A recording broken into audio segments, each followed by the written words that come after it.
Good morning, Boker Tov. Morning. Welcome to our class. We continue our series on the Hasidic masters and the world and thought and spirit of the Hasidim. As our class has been developing, we're looking at teachings, we're examining what their lives were about, but we're also just thinking about how their teachings relate to our lives and how it can help us in our religious, spiritual, and just or the way we walk in the world.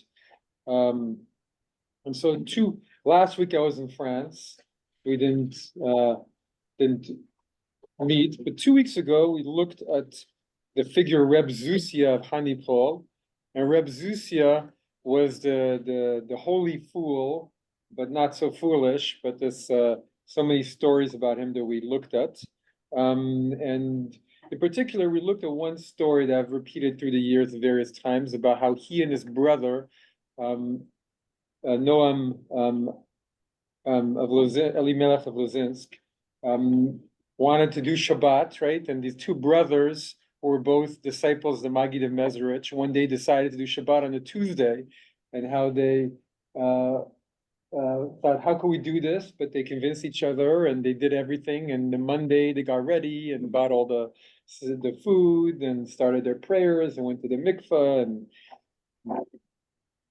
washed their beards and did all the things that the people do. And finally they had a wonderful prayer service to continue through the whole day, and it was the best. And they went to ask the Maggid, how could this be? We had the best. And he said, because Shabbat isn't just a day of the week, but Shabbat is a state of mind. It's a place, there's a universe, the world, it's all Shabbat. You can access that anytime you are. And so we have these two brothers, and Reb Zusya was, someone who wandered and had these powerful stories happen to him, as well as he did have a pulpit, a synagogue. But his brother, Noam Elimelekh, was someone who had a lot of teachings. His teachings became really the next generation's teachings of Hassidism, and as much as anybody, took on the mantle of the leadership of the Hasidic movement after the Maggid of Mezeritch died. It wasn't as formal as when the Baal Shem Tov died and he passed to the Maggid. When the Maggid passed away, really he became Elimelekh of Lizhensk, became the next leader, and he ended up training the next students who would then take it to even the more four corners and spread it ever further, and had all kinds of important students. And he had a lot of teachings and several books that were really important, and his books are still read all over in the Hasidic world and in other places. And I mentioned this last time, but when I was in the rabbinical school, there was one time where I went with my father to Mea Sharim, which is the ultra-Orthodox neighborhood, and we wanted to buy a whole bunch of Hasidic books, and about like 40, or 50, all in Hebrew. And he said, this can last a little while. And so, which was most of the main classics. What's interesting is if you go to a Hasidic dynasty in our days, you go to their study hall, often what you'll find is you won't find like 40 different books, but you'll find the same book 100 times, because they all have the one book that represents their dynasty, and you need a lot of copies of it so you can all study together, right? So I remember going to these yeshivas, and you walk in and there's the same book 1,000 times, because they have, so this is one of his, Noam Elimelekh, his books some of those books are copied multiple times and they're studied. And so to this day, on the anniversary of his passing, there are thousands and thousands who go to them, to where he was buried. And he's the one who really created the theology of the tzaddik. Right? The tzaddik, have you ever heard the word tzaddik, means a holy person or a righteous person. But this idea that the Hasidic rebbe isn't just the leader, but that somehow has these special powers, where they're the connection between heaven and earth, and they're the ones who bring blessing to people. How many of you have read the book The Chosen, or seen the movie The Chosen? Right. So Danny's father is a Hasidic rebbe, right, and he's got the tzaddik. He's trying to teach his son what it means to embody, really deep. He has much higher expectations of his son, right? He doesn't talk to him, right? He has this strange practice of being silent to him, so he can learn to look within instead of look without.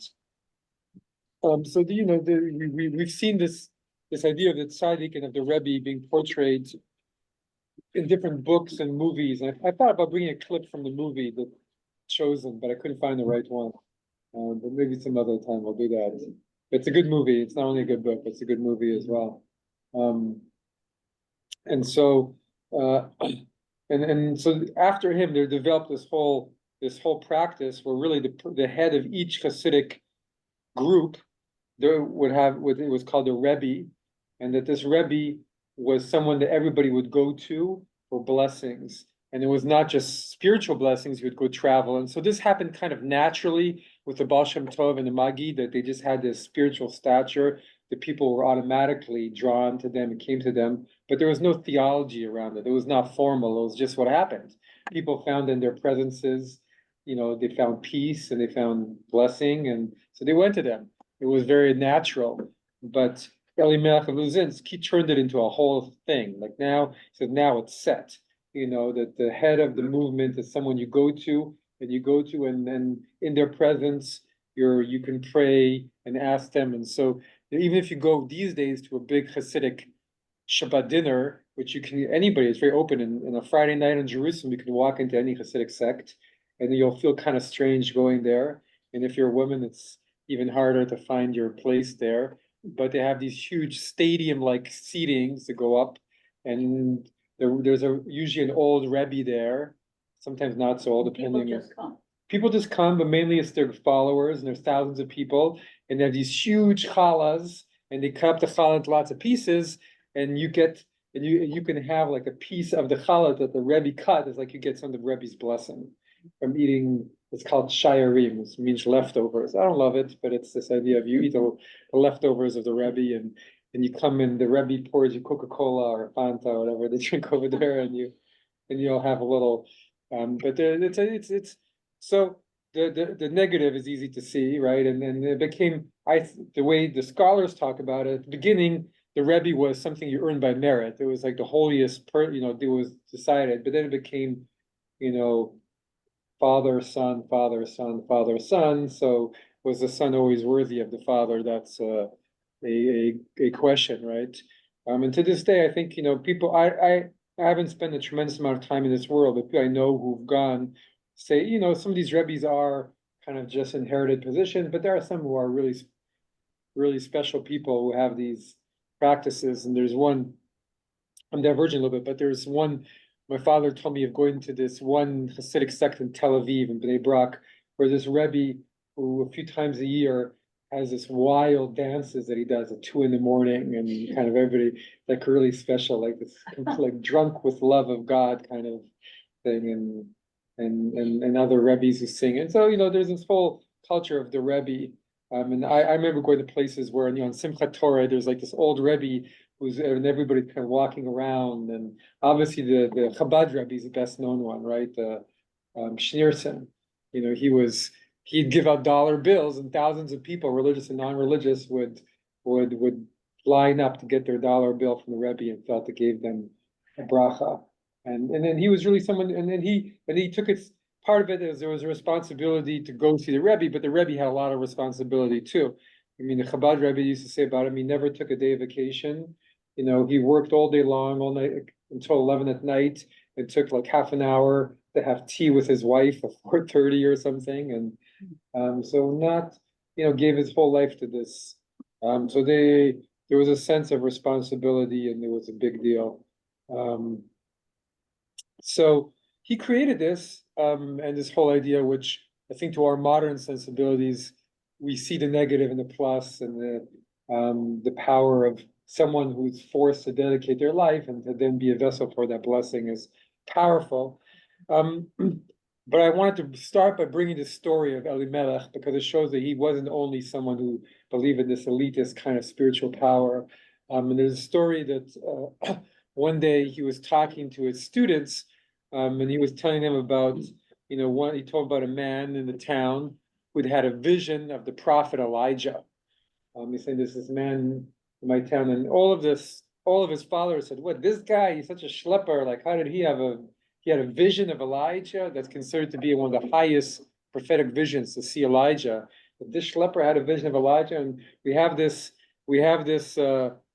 teaching that even Ibn Ezra, who was a great medieval sage, wrote on his deathbed, "I never had a vision of Elijah." Said if Ibn Ezra never had a vision of Elijah, how could this guy have a vision of Elijah? And so Elimelekh said, "What you said is true." And yet, it's as I've said, he did have a vision of Elijah. So he went on to explain, and he said, "So who is Elijah? Elijah, we know, comes to every bris, right? Every time there's a circumcision, Elijah comes, and we know when he died, he went up in a chariot of fire, and nobody saw his body, and so he still comes around, and he blesses people, comes to the Passover Seder, and so." What happened? He said, well, when Elijah, in the defining moment of his time as a prophet, was when he faced the hundreds of prophets of Baal, and up on Mount Carmel next to Haifa, he had this big duel with them, and he showed who was the real God, and he had two offerings, right? And all the prophets of Baal were, prophets of, were cutting themselves and beating on drums and trying to get their God to appear to make their offering come on fire, but nothing happened. But then Elijah came, and he made a great heavenly fire come down and take up all the offering, even though there was water on it. And all the Israelites who were then watching fell down on their faces and said, "God is God, God is God, not Baal," right? And so he said, at that moment, he said, Elijah created a link with the whole of the soul of Israel. And at that moment, that's why he goes to every covenant, every time a baby is brought into the covenant, and blesses them. And what it blesses them with is to be a part of Mashiach, part of bringing Messiah into this world. He says, and every person in this world has a big or a small part in doing that. And so even someone who you consider a schlepper can fulfill that part and see Elijah and bring that into this world. And someone like Ibn Ezra, who had a really big part, but never was able to fulfill that really big part. Never was able to do that thing. And so he's kind of saying we all have that ability. We all have that ability to live this life of, of devotion. And for some of us, it's something really big, and our name becomes known. And for some people, nobody knows. We're just, we just live our life, and but we all have that ability to live this life and to bring it to fulfillment in that way. And so he always mixed this idea of humility, and that this is accessible to every person, and not just to, some great rebbes to have a connection between heaven and earth. But we all have to play our part.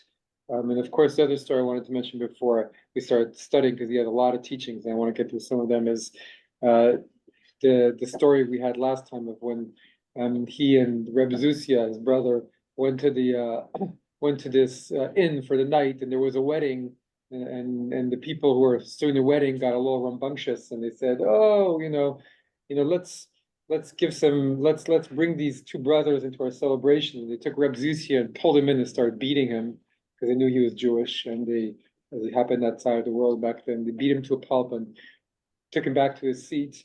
And then his brother said, "Let's exchange places, so next time they take me and not you." And then so they continued doing their thing, but then they came and said, "You know what? Let's go and bring them back into our party. It's been too long since they've been in our party." So they went to grab him and said, "No, we had you already. We need to give your brother." And so they grabbed him. But of course, it was Reb Zusya again whom they grabbed, because he was sitting on the other seat. So they grabbed Reb Zusya again and beat him. And Reb Zusya laughed and said, "If blows are going to come your way, there's going to come your way. There's nothing you can do about it." So both brothers lived their religious life powerfully together. But here we go. We're going to just study a lot of his teachings are just become basic and important Hasidic teachings about life, and are, I think, very interesting. Alan, would you mind getting us started? Hey, first reading, Elimelekh of Lizhensk.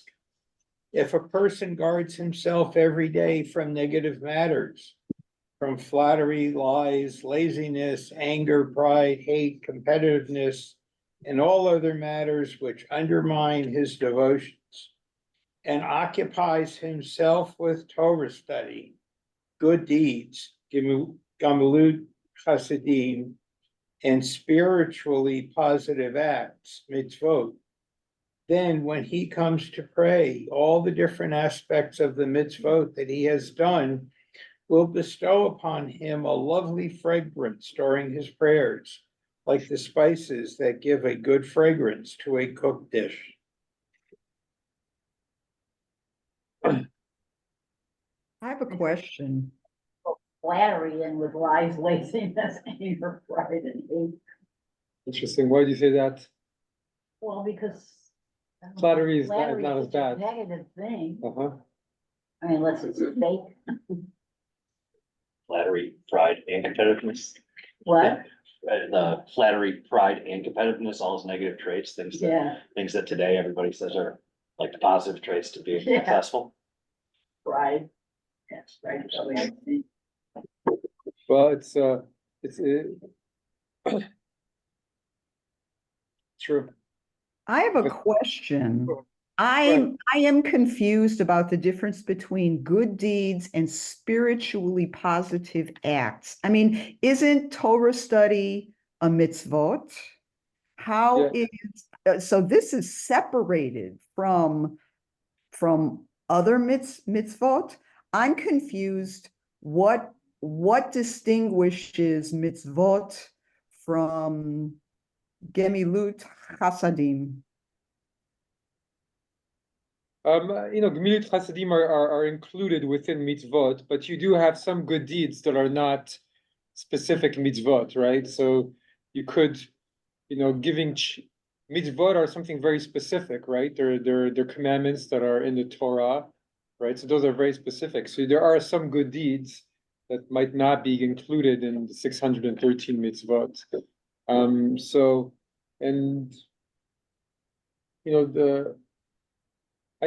don't think it's meant to be looked at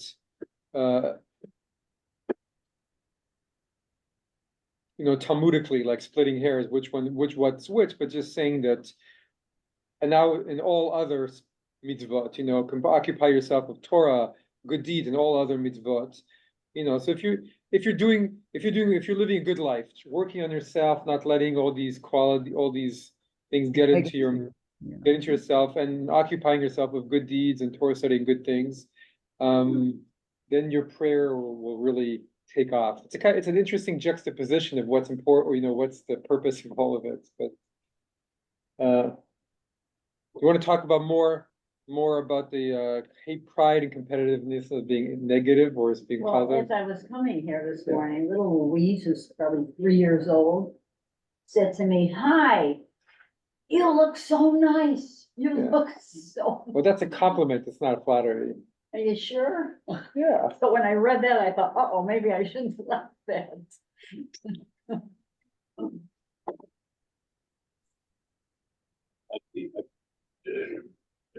Obviously on the pride other stuff, but the lovely fragrance is what stood out to me. Yeah. I catch myself, especially during prayer, I catch myself doing it where it's take a deep breath. And, Yeah. From the, if you're looking at it, you taking a deep breath, taking the energy that's coming from the prayer, and you Yeah. just breathe it in, hold it within you, just like a good fragrance from a cooked dish. Breathe it in, and all the work that went into making that dish, all the work that went into making the prayer or everything, you just breathe it in, feel the energy. Beautiful. Well, I think what this is saying is that it's part of it is feeling what's coming from the outside, but it's also coming from within your own inside. And then, right, and if your spiritual practice is is a good test of how the rest of your life is going on some level, right? So if you're having, not always, sometimes you have to push through in all your spiritual practice, but I think, when you feel that your prayer is very alive, it's a good sign for how the rest of your life is going, that you're doing good things and on a good path, because you're aligned with yourself and with God, so,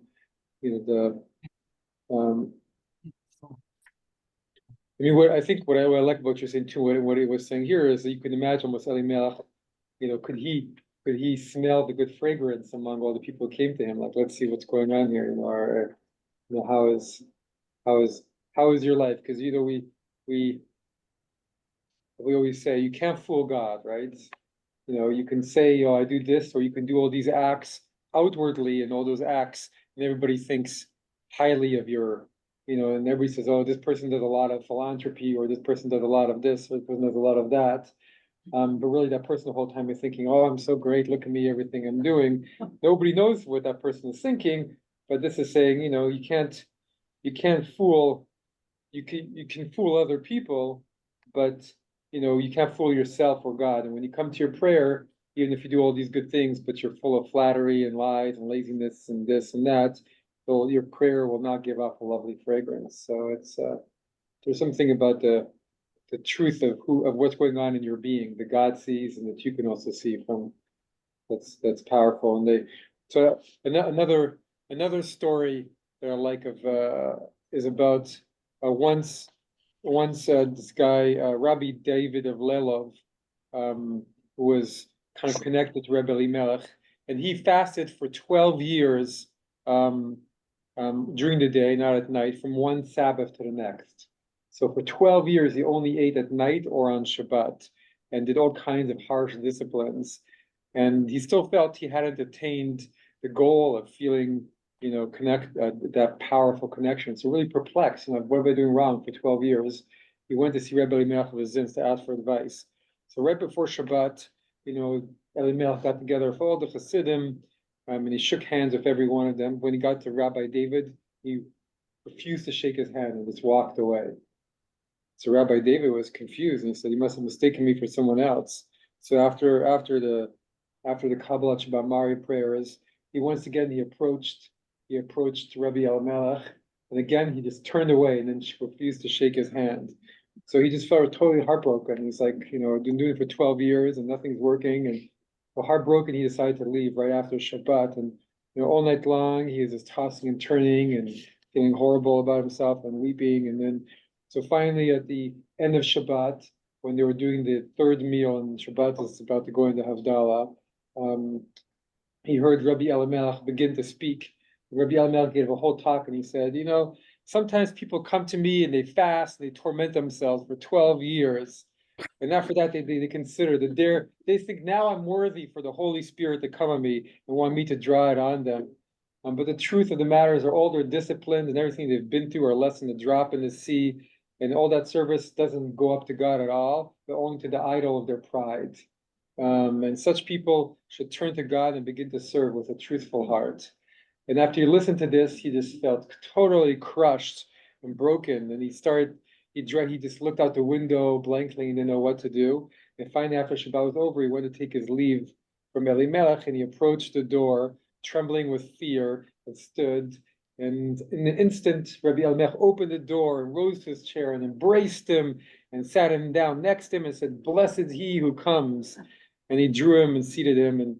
And seeing his behavior, his son said, "How could this be, Father? This is the same man that you ignored and turned away twice.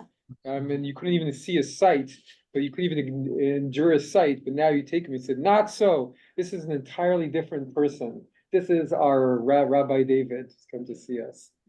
And so, I'm right. The idea of we're talking, you know, the idea of when your pride is broken, that's when you're at your truth. That's when you are who you are. Right? We've seen that again and again in all the Hassidic stories. But beautiful story, right? Yeah. That reminds me, and I can't quote it.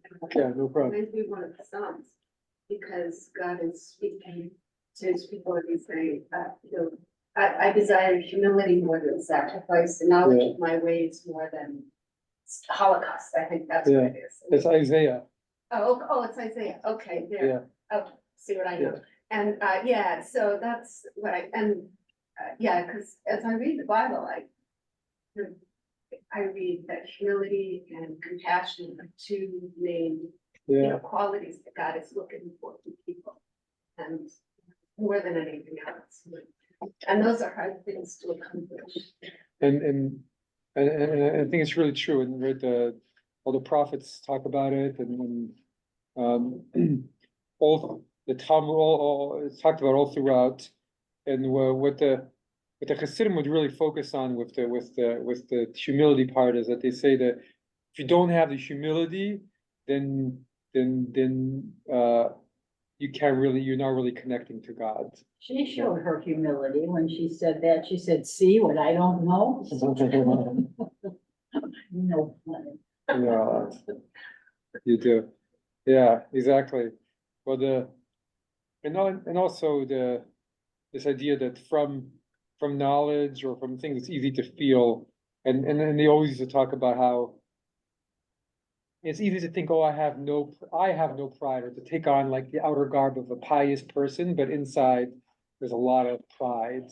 You know, we see I think in all religions, we see that's, people who in the outward kind of feel like they're very pious, but in the inside, it's not. And so, they used to always, they're all about doing your best to really, have that pride, and that, not have the pride, and that, it's when you feel at the bottom, and that's when you can connect easiest to other people, because you're not in your own little castle. Look at me, I'm so great. But when you're at the bottom, then you're very connected. So you can connect to other people and feel. When I was in high school, it was when I first started getting involved in the spiritual things, and I was at this youth group, and I remember after several weeks, I said to one of the leaders, I said, you know what? I'm becoming a really humble person. And the person said to me, Looked at you. Yeah, that's funny. and I said, well, guess what that statement means? Well, there's an Eastern teaching: the one who suppresses the thought that they are great is truly great, and the one who thinks that they're great is not great. Let's go to the next one. This one is for you, based for Jay. We were talking about prayer, and the idea of there's a teaching in the Mishnah that the pious men of old would wait 1 hour before prayer, because they'd spend a whole hour getting ready, meditating. Go ahead. Their intention was to refine and purify their thoughts and bind themselves to the supernal, thank you. Bind themselves to the supernal world until they were close to transcending body consciousness. Yeah. So they were trying to, before prayer. So this is another example of the Hasidim reading into previous texts, right? This is a Mishnah and giving it a spiritual vision of what they were doing. And after all, what were they doing? Well, it does say in the Mishnah that the pious men of old would wait 1 hour before praying. So what were they doing for that 1 hour? That was before they began praying. So this makes sense. They were being quiet. They were trying to, and then so that's, the Hasidim very much were traditional in some ways, even though they were revolutionary in the others. The next idea, I brought a series of little teachings of his, going to show the diversity of his teachings. He had so many different ideas. But he had this teaching that we all have a silver cord that connects us to our source. And it's part of a Kabbalistic idea, but we have a silver cord and that connects us to our soul. And so let's actually skip that one, because I don't want to get into it the whole long thing, but this whole idea of what happens when that silver cord is snapped and then we die. And let's go to number 4. Jay, why don't you do one more? Number 4. And in all the matters of this world, be it study, be it prayer, be it active spiritual acts, mitzvah, he should habituate himself to say these words: I am doing this for the sake of the unification of the Holy One, blessed be he, and the Shekhinah, in order to bring pleasure to God. And he should habituate himself to recite this in the inner depth. With the time that he will experience, with time he will experience a great illumination with this recitation. Okay, so this is another thing to become. We've seen it. Seems similar, but he believed that every person has the ability to draw down this kind of powerful spirit into their lives. And that spirit they call the Shekhinah, the female presence, right? The Shekhinah is the female presence of God. It's the tangible presence of God. As I said, everything you do in this world, you could do try, every time you do a mitzvah, if you say in your mind, I'm doing this to bring down God's presence, I'm doing this to bring God's presence, then you bring down God's presence, if that's your intention. So if you begin your prayer, I'm doing this for the sake of bringing down God's presence, then you bring that presence into his world. And that was, and everybody can do that, you can, even if you give charity, because I'm giving charity to bring God's presence to the world, if every time you do something, and that's a spiritual practice you can take on. And so he was really about creating a path for his followers. And it, as we'll see, it touches so many different areas, and you can see how it builds on teachings we've studied before from the Baal Shem Tov and the Maggid, how he's even fine-tuning them even more, making them more relatable to how to live. Go ahead. Does that kind of tie into, like the very first one that we were talking about, where Yeah. being flattery and being humble and, doing a pious act for the sake of piety doesn't make you pious. But with this one, when doing I am doing this for the sake of the unification of the Holy One, blessed be He, it's doing a pious act because of God, for God, to please God. Beautiful. Versus doing it for yourself or for another reason. Like you just do it because God commands it, and if you don't ask why, that's truly pious. Beautiful. You're giving it to some cosmic thing, right? The Baal Shem Tov would teach, what's the best prayer? It's not to say, give me a new car or help this or that. Say the best prayer is to say, God, do whatever you think is right. That's the best prayer. So it's kind of like I think you're right, because if every time you do a pious act, it's hard not to have a little voice in your head saying, oh, look at me, I'm doing this pious act. So if you're saying I'm doing everything, I'm dedicating it to some higher cause, then it's and again, look, why remember that story? Why did the Baal Shem Tov pick the Maggid as successor? Because the Maggid was, when he said, how'd you conquer pride? Everybody said, oh, this is how you conquer pride. How you conquer pride? And Maggid says, you can never truly conquer pride. It's a lifelong battle, right? So it's not like now I've done it. It's something you keep on working on. Keeps coming up. All right, Norma, number 5.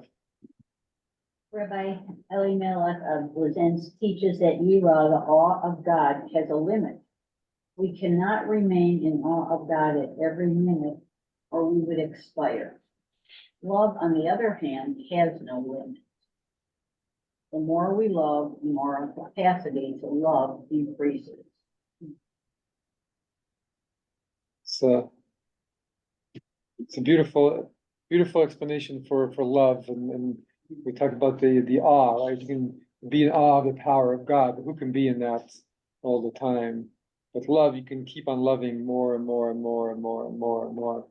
And that was kind of the Hassidic, and what they expect of the rebbe. They expected the rebbe to love everybody the way you love your own children or more. To have like that kind of love. Even if they weren't such good people. Even if they didn't have Love such them. good people, you have to love everybody, because everybody, even if what's not a good person? A good person is just someone who's doing not good things. So all at our core, we're all souls, right? We're all in the image of God, so we all have some good. So the role of the Rebbe was to see the good in every person, and to say, okay, so you've done these bad things, but that doesn't mean you're bad, and Years and years ago, there was a member of our congregation, this is like 50 years ago, whose Wow. son had murdered someone. oh my God. And she used to sit in the back because people didn't want to talk to her, I used to talk to her all the time. She was a very nice woman, very philanthropic. And she would always say, my son, I love him, even though I know what he did. All bad people have some good. What? All bad people have some good in Something, them. that's right. They've always laughed, all And of them she laughed. remembers what he was when he was Shocking. a different soul. Yeah. Our tombstone. Yeah, well, so not all of us have attained such a high role as some of to see it in absolutely everybody, but I guess there's some, But people forgot to love her. yeah, exactly. Yeah. If you didn't do it, She didn't do it, yeah, that's no, it's not nice she had to sit in the back. It's All right. Let's go to, this is very much the whole, the love is, you can feel that sense of the love. Love isn't an emotion, right? We think of love as an emotion, but to the Hasidim, love wasn't an emotion. It was a state of, it's almost like a state of mind of knowing that what's love? I talk about something, but it's knowing you're one with another person, right? That's love. When you love your spouse because you feel you're one, when you love your child, it's like you feel you're the same thing, when my daughter or son run up to me and give me a big hug, I feel like we're one, right? So that's love, right? So you can have that love for everyone. So we're all one, we're all part of. So it's not an emotion of feeling possessive, but it's rather a state of mind. That's kind of love that they're talking about, not love is without end. Like the story of another, trying to remember who this was, Raphael or something, but he got shared before, but he got into a carriage, and his brother Chassid, not his real brother, was about to get in the carriage with him, and he looked at him and he said, "Oh, I'm not sure there's gonna be enough room for both of us in this." And he said, "Well, let us love each other more, and there'll be more room."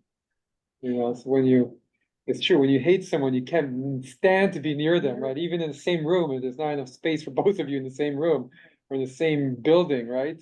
But when you love someone, you can feel like you're really close and there's enough room, you don't have to feel, yeah. So there's it's the power of love. All right. Norma, do you mind reading the next one too, the 6? Each person needs to strengthen his friend and arouse each other in the love of God. And they should remind one another of all the good pieces of advice that they know concerning the service of God, each one according to that which they received from their teacher. One should share on a regular basis with a trusted friend or friends all the negative thoughts and imagings that arise in their minds and hearts during the time of learning and prayer, when they are lying in their bed at night, and also during the middle of the day. They should conceal nothing because of a sense of shame, and this practice acts as a wonderful policy. So another thing that he really had a whole even book about was about kind of spiritual companionship, having a few people who you feel are on the same wavelength as you and how you approach your religious life, and being very open, sharing with them, and that when you have a few people like that, you can really totally share with. That's really helpful. So you don't have to keep it all inside of you. Because they have to be open to accepting that too. Yeah, well, if they're not accepting, then they're not the right person, right? Right. But to have those people is a real boon. Treasure. Yeah, it's a real treasure, a wonderful talisman. And so, we all need those friends in general in life, but the Hasidim talk a lot about this kind of spiritual companionship, finding people who, and it's not like it's an easy thing to find, right? And it's not like it's something that's, when you have it, but and I think they felt that in life, just people, if you're serious in what you're doing, eventually those people will be around you and will come to you, and so that's it doesn't have to be just you by yourself with your own thoughts and God. It can be you sharing that with others. So, but again, not always so easy to find. Diana, would you mind reading for us number 7? The Veikut. Difficult is finding oneself is a matter of focusing the mind to eliminate all thoughts, so that all his senses and thoughts are only on the one thing which he is doing. Yeah. Is So that a spiritual thing? Is that a physical? The Devakut. Veikut is a spiritual thing, yeah. Okay. It's not binding to Philip. Oh, that's what I was saying, it's a Yeah. different word, okay? Dveikut is what the Chassidim would call, it's a very important word in Chassidus, is what they would call the act of binding yourself to God. So it's like when Not you feel, physical. no, when you feel bound to God spiritually, so you're in prayer and suddenly you feel, oh, I feel really connected. So it's saying, how do you do that? How do you feel very connected? It's focusing your mind, eliminating all the thoughts. And so you're just present with the one thing. That's how you get to What it. about when you're done chilling, finding yourself? They say, well, the spiritual should follow the physical, right? But yeah, but it's not the same word. Because it's not the same as the binding The- of Christ. Well, devek is glue in modern Hebrew. It's like gluing yourself to God. And it comes from this at least twice in Deuteronomy, Moses tells the people, bind yourself to God, or bind yourself. Even if we say right after, Neck. well, it's connect, but it's more, Yeah. what does it mean to bind? Yeah. Right, it's like Brace. embrace, right? It's like you don't let go. So it's physical. So this is what we say, actually. The exact words are escaping me at this moment, but when we bring out the Torah 3 times a week, what do we say? Then we call up the Aliyah, and then we say, my precise moment is escaping my mind. Yes. V'atem hadvekim b'nei lechem chayim kolchem hayom. So we say this every time Charles reads Torah, he says this, and every time we bring it out on weekdays too. What does it mean? This is from Deuteronomy, and God is saying, and those of you who cling to God, are still living today, or been sustained to this day. So a sense that gives you, that's where the Hasidim got it from verses like this, that basically if you cling to God, then that gives you that kind of life, the kind of spiritual life. So and that's Moses talking. This is how they translate here in Siddur, which is a little poetic, but you who remain steadfast, Adonai your God, have been sustained to this day. So it's talking about remain steadfast, but really it's the word dvekim means to bind or to glue. You glue yourselves to God, remain steadfast. So they talk a lot about this idea of binding and of gluing. So we're gonna get to the last source. I don't know if anybody wants to read this one. This is a long one. It's a little bit complicated, but this is his theology of the tzaddik, one of the places where he talks about tzaddik. It's not my favorite text about it. I was trying to find a different one, but I couldn't find it, so this is the one we got. It kind of, and this translation is one I did back in rabbinical school. So it was made for other rabbinical students to some degree. Anybody want to read this one, number 8? Yeah. Okay. Oh, yeah, go ahead. Or if you want to. How about I'll start and then you'll pick up, Okay, when you get time. because it is a long one. Or one could say, introducing a new teaching, that behold the tzaddik, holy one, righteous one, each and every day increases the divine abundance to flow into the world. And this is the meaning of the verse from Psalms. Day to day makes Yabia utterance. Yabia, from the language of a spring that gushes, Nova, that every day gushes its abundance, that flows more and more. And this is the meaning of God. God knows the days of the blameless, from Psalms, like Abraham Avinu. May peace be upon him, it is said, for now I know that you fear God, from Genesis, and to understand how it is appropriate to say of the Creator, blessed be he, that he said, now I know, meaning and not before? God forbid. Therefore, the issue is that as a tzaddik lives his life in holiness for many days, therefore he brings his holiness and his worship above to the Creator, blessed be he. And therefore, after Avraham Avinu, peace be upon him, was tested in the 10 tests, God said, now I know, meaning to say that by your holiness is above, meaning to say that by your holiness is above with me, and this is called knowing the language of true joining with the Creator, blessed is he. Diane, do you want to pick up? Diane? Diane? Oh, I'm sorry, you want to? this is, God knows the days of the blameless.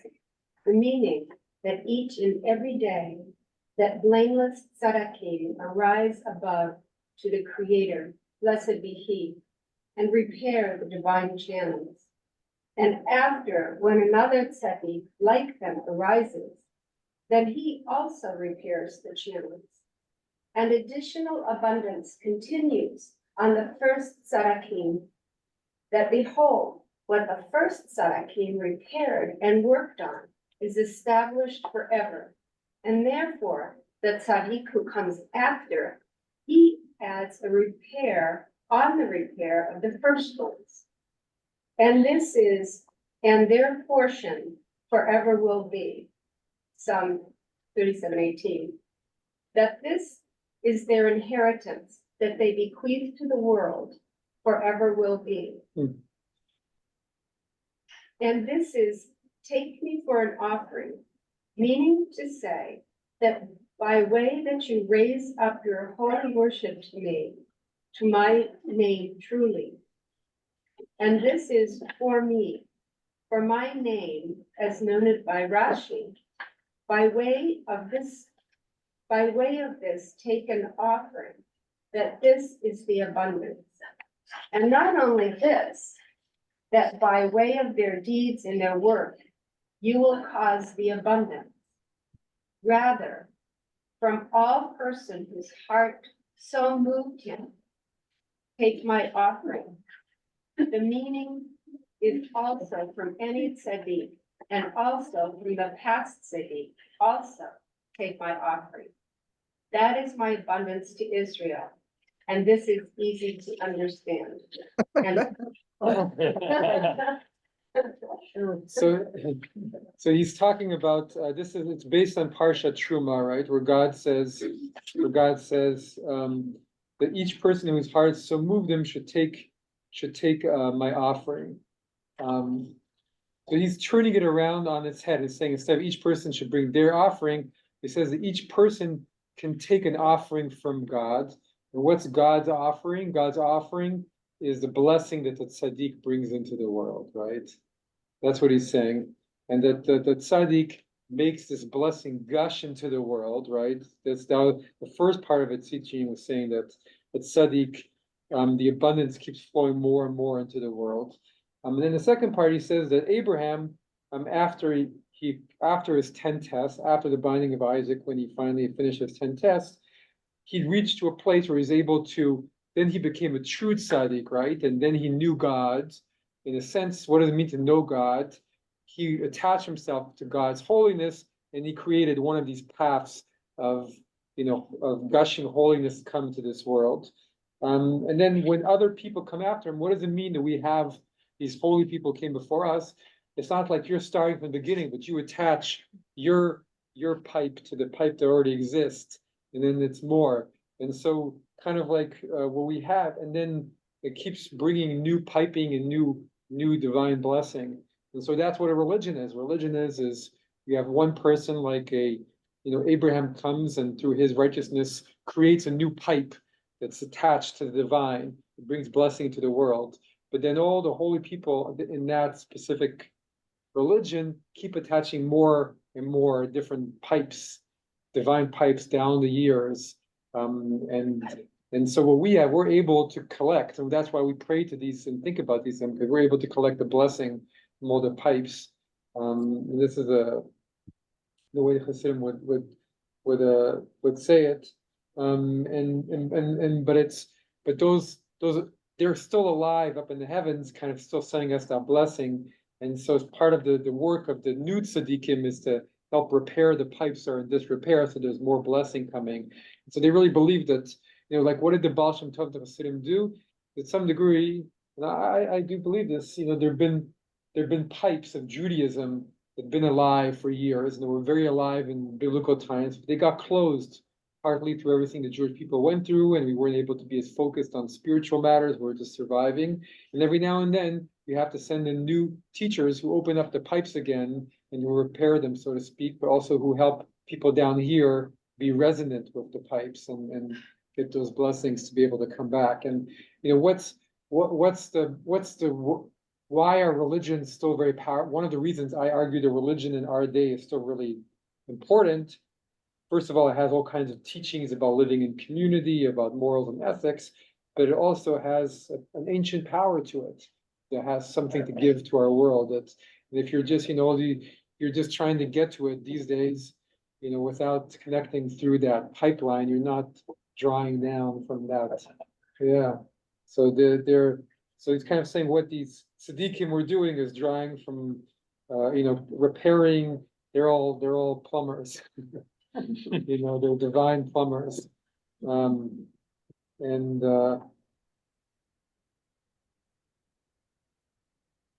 so this is where he would take in the end that, it's easier to get, it's hard as an individual, this is the theology of Hasidim that he brought, is that it's easier to go, if you're just an individual and you want to feel these blessings, these spiritual blessings, it's a lot easier to feel them if you're around somebody who's really connected, like a tzaddik. It's much easier because it's alive for them and you feel it. And it's much harder to do it just by yourself. And it's easier to do it also in the holy place, synagogue or whatever, than it is to do it just in your own home because there's no flow, there's no atmosphere. But to do it in the company, so that's what they felt, was that the Rebbe's job was to be like the pipe in this world between heaven and earth. The job of the Rebbe was to be, the little last bit of pipe, right? That was the Rebbe's job, and they sacrificed a lot. They got a lot of blessing for it too. But so if you were trying to get it, instead of reaching up there to try and get the blessing, if there's an actual physical person who's bringing the pipe into this very world, go see that person and connect to that pipe, because that will bring something. What do you think of that? We don't have enough people leading by example or something, because religion is so attendance in every Christian, Muslim, Jewish, doesn't matter, it's fallen off. So somewhere we're either lacking by not having people who are spiritually able to give off this charismatic. It's interesting too that there's a fluid metaphor here. Why are they talking about bringing fluid? And fluid is a big deal. When the rabbis, when there was somebody who needed to be made into a prophet, so they pour fluid on the top of their head. They poured oil on the top of their head. When people who meditate in the Eastern tradition, they get to what's called the bindu, which is a hole actually in the top of the head around the yarmulke area. And through that bindu comes ambrosia, which is a liquid. So there are clues here as to how to orient yourself during prayer or during meditation to tap into this fluid. These sound like they're just metaphors, but they're not. One of the ancient notions was there was a rakia above our head. And the rakia separated us from the upper fluids. So fluid's a big deal. The top of your head is a big deal. The reason rabbis wear yarmulkes and other people wear yarmulkes is to draw attention to that for themselves. So if you're working on yourself, you don't have a rabbi who can give you a tap into this too close. So what happens is you work on yourself. If you're working on yourself, you should be paying attention to the top of your head. If you sit in the sun, by the way, and you feel the sun come in through the top of your head and you imagine that to be a kind of fluid, that's also an interesting thing too. So all of these things, which may feel like just simple metaphors, should be taken as something very, very concrete. And then you can actually feel something that turns out to be real to you. I mean, you can't, the problem is you're going to feel something in your head and you're going to immediately think you have a brain tumor. So you're going to go to the doctor and you're going to tell me you feel something in your head. He's going to do an MRI and all of this stuff. You've got to stay away from doctors if you're going to do this, because the things that you're going to feel aren't in any anatomy books. Anyway. They're not in the anatomy books, but they are in the in the books that religion has had for thousands of years, where they're talking about it and talking about the physical manifestations of feeling these forces on the top of the head or in other places, or in the East, they're very much talk about it rising from the base of the spine up towards the head as well, and all these different powers. And so to some degree, what the Hasidim were doing was creating. I mean, it's amazing to think that they did this, but they normalized all of that and made it like mainstream spiritual practice for half the Jewish world in their time. And I don't know if everybody was feeling it, but those who were inclined to were feeling this, and really it brought, they really opened something up. And it's too bad that they got cramped in their ideologies a little bit and became. Well, it's too bad that they got into these major players who were sources of this, rather than actually teaching methods, which they did do too, by the way. They did teach methods to achieve this thing personally, not only being in the company of a big rabbi or a big tzaddik, but also to be able to achieve these things for yourself, which is an important thing. Well, they did teach it, but it's true. Again, as they were trying to make the blessing, they were also, because they were both thinking of the spiritual well-being, but they were also just trying to take care of their communities, and trying to take care of their communities. They had this idea of, if you want to get blessing, not everybody's capable of doing all this, and come to see the tzaddik. And I think it was a mixed blessing, and we see that there were times where it didn't quite work. Well, I have to end right now, but next week we will continue, and we will look at Levi Yitzhak Berdichev, who was one of the really great students at the Maggid, and a lot of really fascinating stories of him. Thank you, everyone. Have a good week. Bye. Thank you, everyone.